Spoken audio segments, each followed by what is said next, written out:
Chapter 9. Eclectics and Sceptics.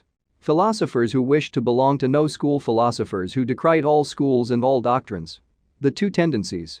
As might be expected to happen, and as always happens, the multiplicity of sects brought about two tendencies, one consisting in selecting somewhat arbitrarily from each sect what one found best in it, which is called eclecticism, the other in thinking that no school grasped the truth, that the truth is not to be grasped, which is called skepticism.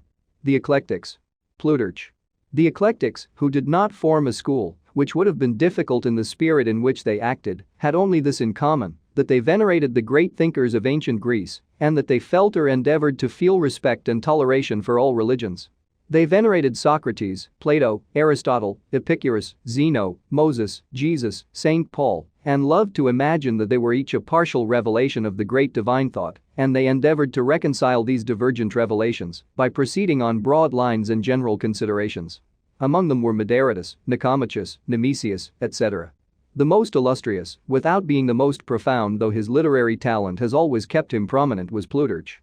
His chief effort, since then often renewed, was to reconcile reason and faith. I am writing of the polytheistic faith. Perceiving in mythology ingenious allegories, he showed that under the name of allegories covering and containing profound ideas, all polytheism could be accepted by the reason of a Platonist, an Aristotelian, or a Stoic. The Eclectics had not much influence and only pleased two sorts of minds. Those who preferred knowledge rather than conviction and found in eclecticism an agreeable variety of points of view, and those who liked to believe a little in everything and possessing receptive but not steadfast minds were not far from skeptics and who might be called affirmative skeptics in opposition to the negative skeptics. Skeptics who say, heavens, yes, as opposed to skeptics who always say, presumably, no. The skeptics. PYRRHO. The skeptics proper were chronologically more ancient. The first famous skeptic was a contemporary of Aristotle. He followed Alexander on his great expedition into Asia. This was PYRRHO. He taught, as it appears, somewhat obscurely at Athens, and for successor had Timon. These philosophers, like so many others, sought happiness and affirmed that it lay in abstention from decision, in the mind remaining in abeyance, in aphasia. PYRRHO, being accustomed to say that he was indifferent whether he was alive or dead, on being asked, "Then why do you live?" answered, "Just because it is indifferent whether one lives or is dead."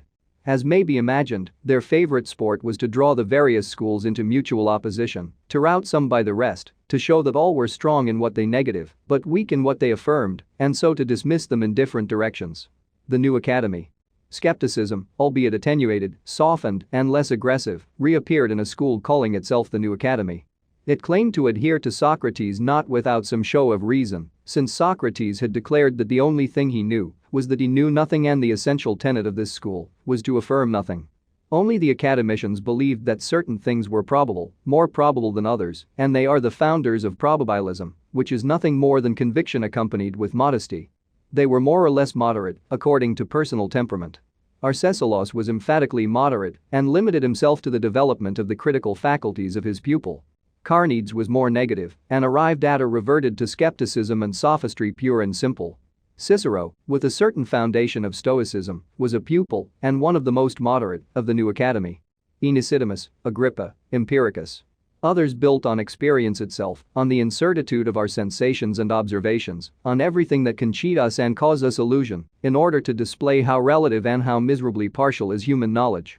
Such was AENESIDEMUS, whom it might be thought Pascal had read, so much does the latter give the reasons of the former when he is not absorbed in faith, and when he assumes the position of a skeptic precisely in order to prove the necessity of taking refuge in faith.